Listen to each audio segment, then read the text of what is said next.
Perkenalkan, nama saya Riki Agung Saputra dari kelas 2 D4 IPB dengan NRP 3120600033. Nah, di sini saya akan menjelaskan tentang I2, yakni handling request.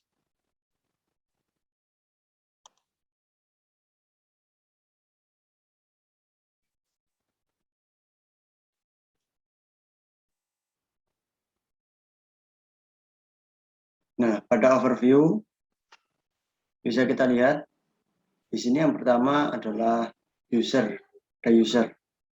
Nah, user ini akan melakukan sebuah request saat kita membuka localhost. Contohnya seperti ini. Nah, ini user ini akan melakukan sebuah request saat kita membuka localhost. Nah, di sini berarti kita sedang melakukan request ke server untuk membuat aplikasi kita. Nah, ketika kita membuat request, di sini kita akan mengakses entry script.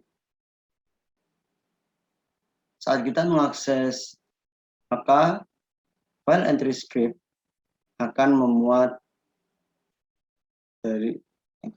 config dari aplikasinya dan kemudian dijalankan aplikasinya. Sebelumnya kita lihat dulu di VS Code.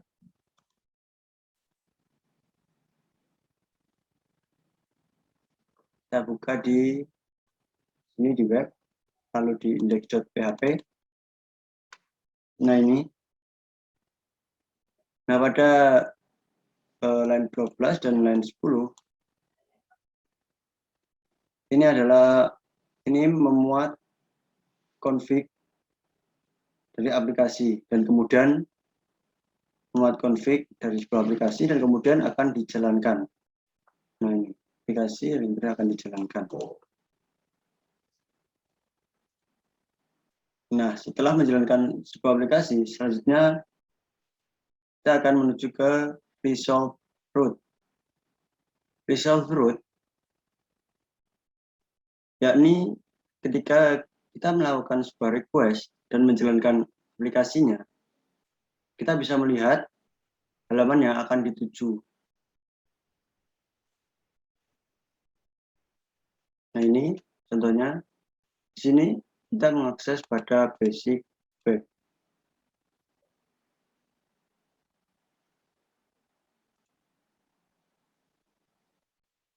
Nah, selanjutnya root ini akan dibantu oleh request komponen.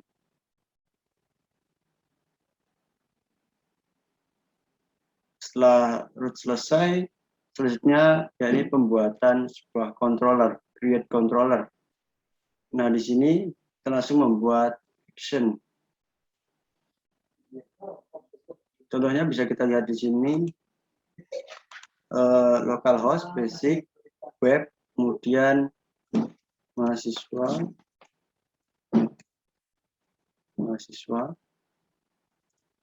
Buka dulu.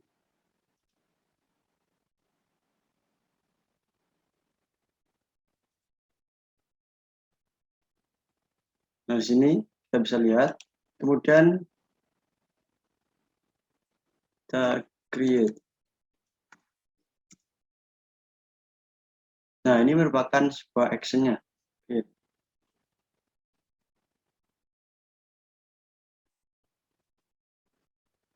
Nah, setelah kita membuat action create action, kemudian kita perform filter. Nah, di sini ketika kita melakukan persetujuan untuk melakukan sebuah akses pada halaman tersebut, maka akan dijalankan ke bawah. Action model. Dan jika tidak, ini langsung ke request komponen. Nah, jika kita berhasil melakukan untuk mengakses halaman selanjutnya, maka selanjutnya kita melakukan action, yakni load model, itu memuat model. Nah, model di sini bisa saja mengambil datanya dari sini, model mengambil datanya dari database.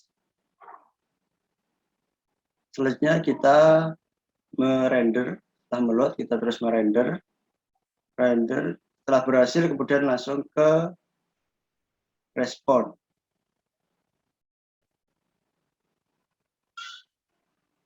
Sebelum itu kita juga bisa menampilkan view, dari view nanti langsung ke render dan juga langsung ke respon komponen. Dan dari respon komponen nanti akan dikembalikan lagi ke user. Nah, seperti itu.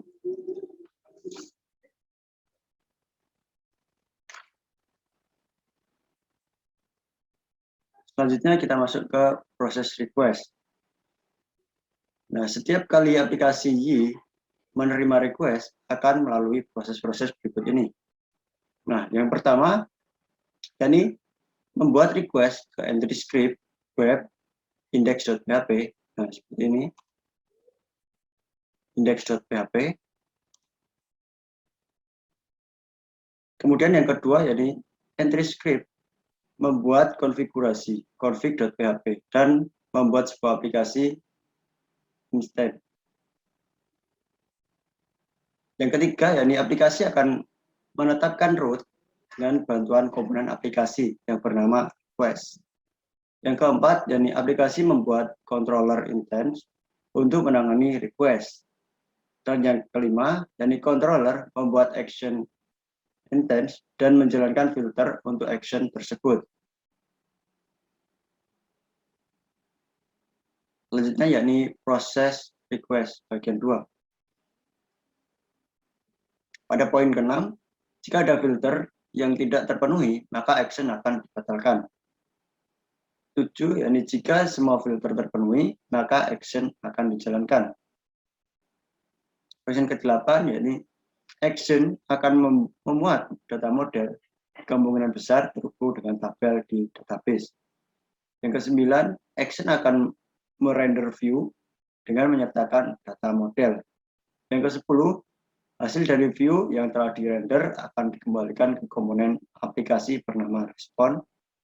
Dan yang ke-11, yakni komponen respon akan mengirim hasil proses render ke browser pengguna dalam bentuk HTML, CSS, dan atau client-side script lainnya. Nah, ini untuk proses request. Selanjutnya kita masuk pada bootstrapping. Bootstrapping adalah proses mempersiapkan environment sebelum aplikasi memulai menerima dan memproses request yang datang. Bootstrapping dilakukan pada 2 tempat, yakni entry script dan aplikasi. Nah, di sini bisa kita lihat di web, di VS Code, kemudian di config, di web, di web.php. Nah, ini merupakan bootstrapping. Ada komponen bootstrap di sini.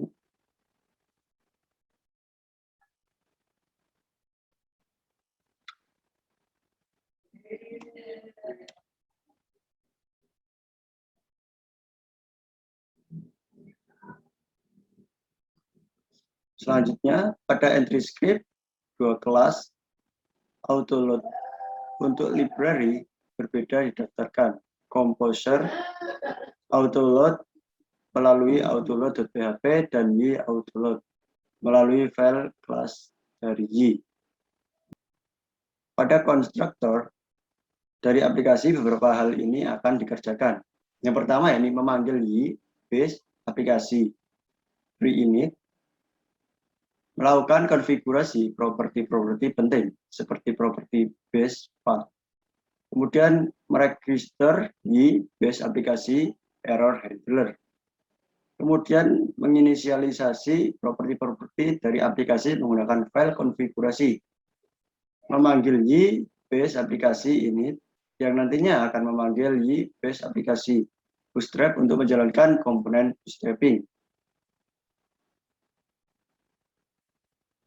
Kemudian mengincludekan file extension manifest di vendor ysoft extension.php.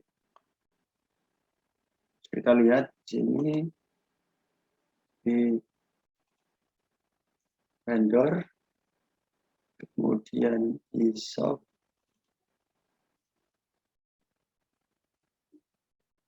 Nah, extension PHP. Nah, di sini.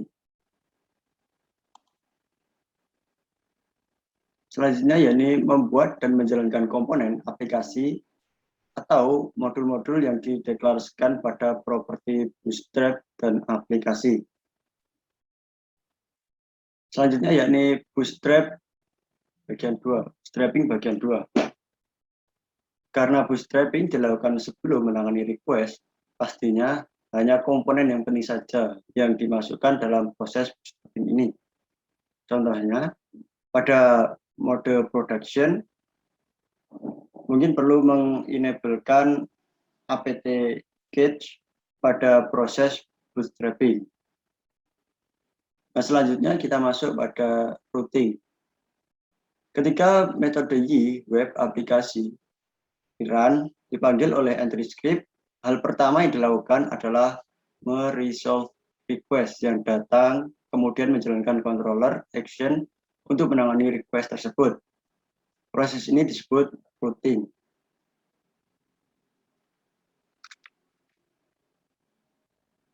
Selanjutnya, pada resolve ditangani oleh metode Y web request resolve yang akan menghasilkan 3 ini. Yang pertama ini root valid, di mana controller action yang sesuai dipanggil.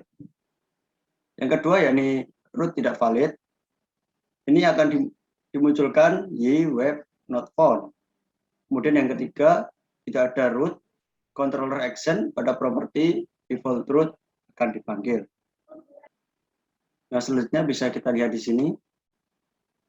Nah, ini jika root valid, maka dia akan menjalankan action-nya.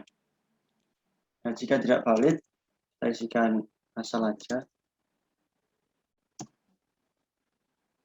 Nah, ini tidak valid.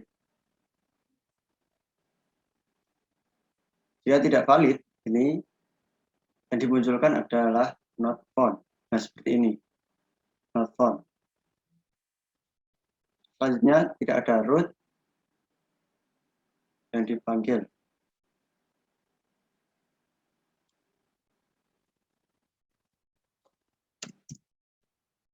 Nah, jika tidak ada root yang dipanggil, maka akan menampilkan default-nya.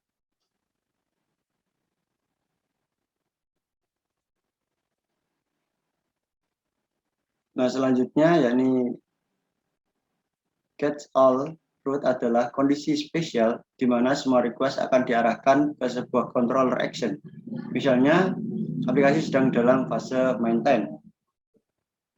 Hal ini dapat dilakukan dengan mengisi properti catch all di file konfigurasi web.php dengan controller action yang dikehendaki.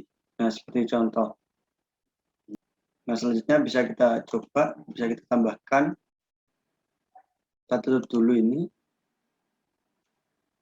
Ini vendor kita tutup. Kemudian kita mengarah ke config web.php.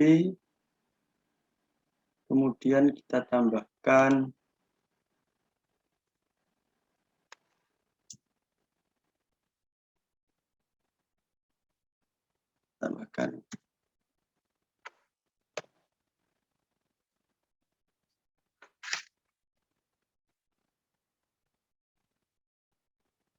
get all.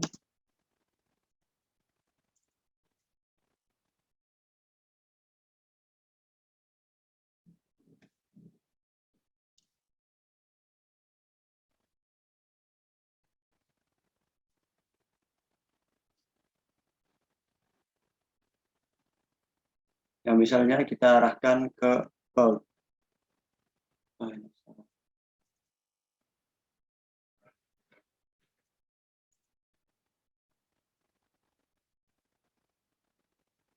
Nah, misalnya kita arahkan ke about.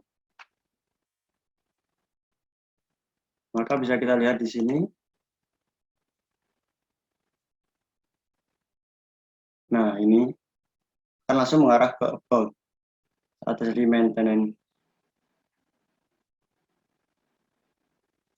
Selanjutnya kita hapus dulu.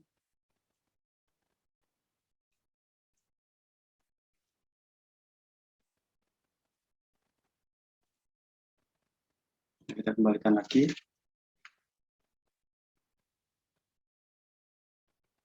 Nah, selanjutnya masuk pada request. Request direpresentasikan dalam bentuk objek di web request, yang di dalamnya terdapat informasi seperti parameter dari request, HTTP header, kemudian cookies, dan lain-lain. Nah, untuk request ini bisa kita lihat di sini.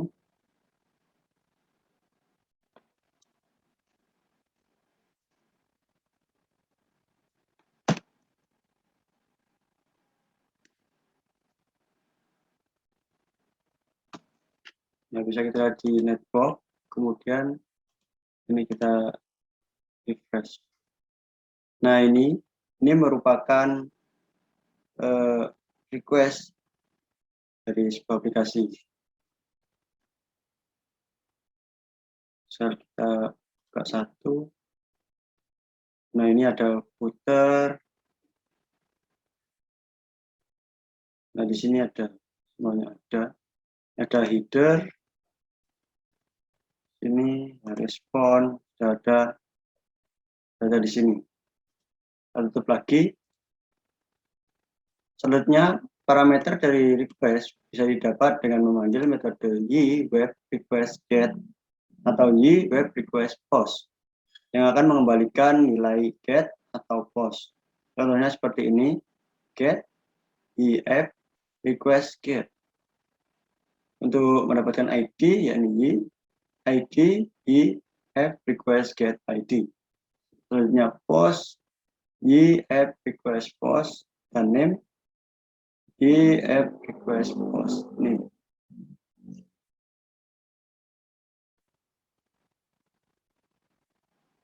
Selanjutnya pada bagian request 2. Anda dapat melihat metode HTTP yang digunakan oleh suatu request melalui fungsi seperti berikut ini. If y-app request is Ajax, kemudian if y-app request is get, dan yang terakhir yakni if y-app request is post. Selanjutnya, informasi HTTP header dari sebuah request dapat diakses melalui properti y-web request header. Contohnya seperti ini. Kemudian Anda juga dapat melihat hostname dan alamat IP dari komputer pengguna melalui ini user name dan juga user IP. Nah, kita lanjut.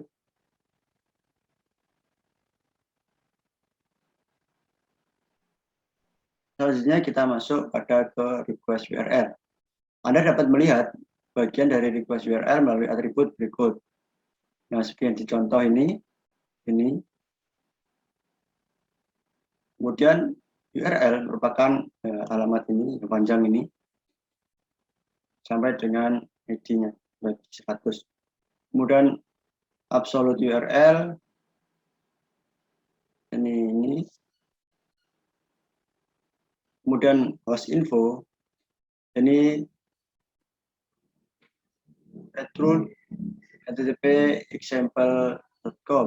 Kemudian path info, return product, kemudian query string, return ID 100, kemudian base URL, ini return admin, dan script URL, return admin index.php, ini. Kemudian server name, ini example, di sini servernya itu example.com, ini servernya, dan kemudian server port, ini 80. Selanjutnya kita masuk pada respon. Setelah aplikasi selesai menangani sebuah request, objek Y web respond akan dibuat dengan dikirimkan ke pengguna. Objek respon ini berisi informasi seperti HTTP status code, HTTP header, dan body. Untuk menambahkan informasi pada HTTP header dapat Anda lakukan dengan memanipulasi properti Y web respond header. Nah, seperti pada modul ini. Kemudian pada kasus-kasus sederhana, kita perlu melakukan perubahan atau penambahan pada objek respon. Aplikasi Y sudah membuat objek ini secara otomatis melalui return value dari control action. Nah, ini aplikasi Y sudah dibuatkan secara otomatis. Selanjutnya masuk pada session dan cookies. Pada PHP murni, session dan cookies dapat diakses melalui variabel global, session, dan cookie. Selanjutnya, pada Y, session dan cookie dikelola dalam sebuah objek kelas yang dapat diakses melalui variabel. Untuk session sendiri dapat diakses melalui app session, kemudian untuk cookie dapat diakses melalui Y app request cookies dan Y app respond cookies. Nah, bisa kita lihat di sini, ini untuk session, yakni Y app session. Seperti yang ada pada gambar di samping ini, cara pengaksesannya. Nah, ini untuk cookie, Y app request cookie. Baik, selanjutnya kita masuk pada latihan. Nah, pada yang pertama ini, yakni buat tabel statistik di database yang memiliki kolom seperti pada gambar di samping. Yang kedua, buat model di aplikasi Anda untuk tabel statistik tersebut. Dan yang ketiga, tambahkan proses untuk mencatat informasi, waktu akses, IP pengguna, nama komputer pengguna, path info, dan query string dari request yang dilakukan oleh pengguna pada root, item, index, dan item view dari aplikasi Anda. Nah, untuk tabelnya, tabel statistik di database nanti seperti ini. Sebelumnya kita masuk dulu pada aplikasi kita. Kita refresh dulu.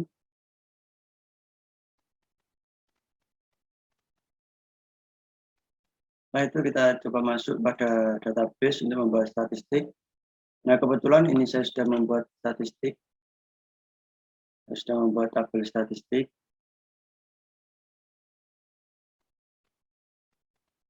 Lihat strukturnya. Nah, ini untuk ID dengan integer 11, kemudian auto increment, dan just time, date time, user IP, user host, path info, dan query string. Dan ini sudah sama dengan pada data ini. Jadi yang pertama ini sudah saya lakukan, kemudian kita lanjut pada proses yang kedua, ini buat model di aplikasi untuk tabel statistik. Nah, kita buat modelnya. Kita masuk di G.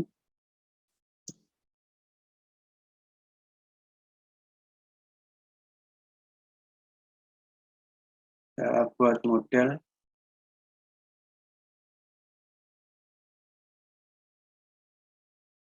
Kita kasih nama statistik.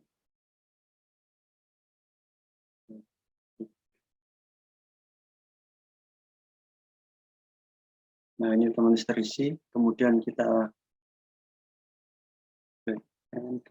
preview. Selanjutnya kita generate. Nah, ini sudah berhasil.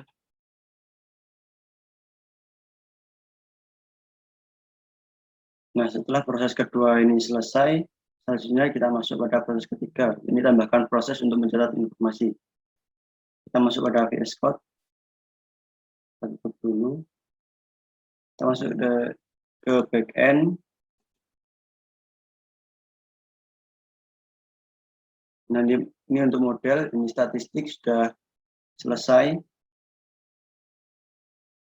Kemudian kita masuk ke controller, masuk ke item controller.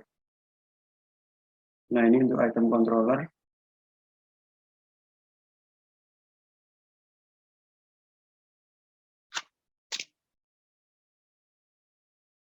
Nah, sebelumnya kita tambahkan dulu use backend model statistik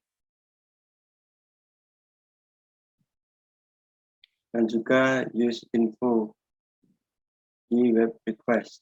Nah, ini untuk mengambil informasi user yang mengakses. Nah, setelah itu kemudian kita tambahkan function. Nah, pada bawah sendiri tambahkan function untuk menyimpan informasi dari user. Bisa tambahkan dan tinggalkan komen saja.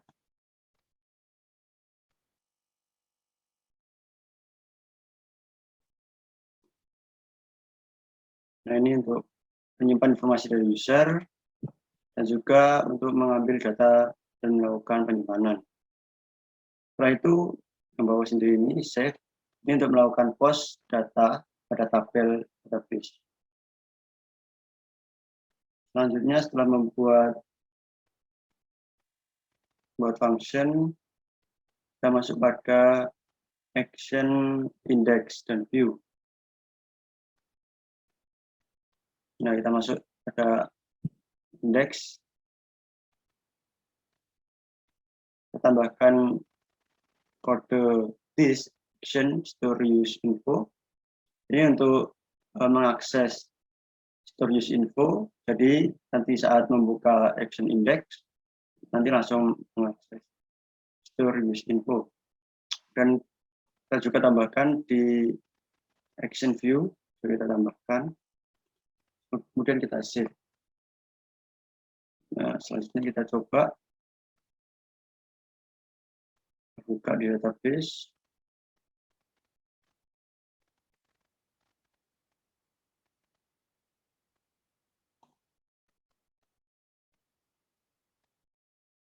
Nah, ini tabelnya masih kosong. Kita masuk pada aplikasi.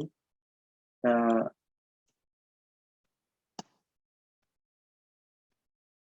masuk pada default. Ini kita refresh dulu. Nah, ini juga masih kosong. Kemudian kita masuk ke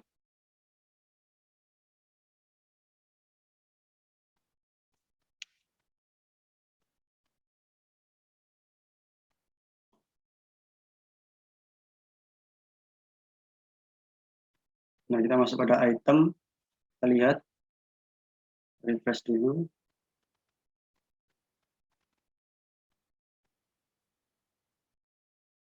Nah, ini sudah terisi. Jadi yang pertama, akses time-nya yaitu jam sekarang. Kemudian user IP ini isi 1. Kemudian user host, ini local host. Path info item. Kemudian query ini belum terisi. Untuk bisa terisi, kita lanjut ke aplikasinya. Coba kita mengakses view pada ID pertama ini. Kemudian kita lihat lagi. Nah, ini sudah terisi. Sudah terisi semuanya. Jadi 2 dengan akses time jam sekarang, user IP, user host, path info, item view, kemudian query string ini ID yang pertama. Nah, berarti latihan pada materi handling request ini telah saya lakukan. Kurang dan lebihnya saya mohon maaf. Wassalamualaikum warahmatullahi wabarakatuh.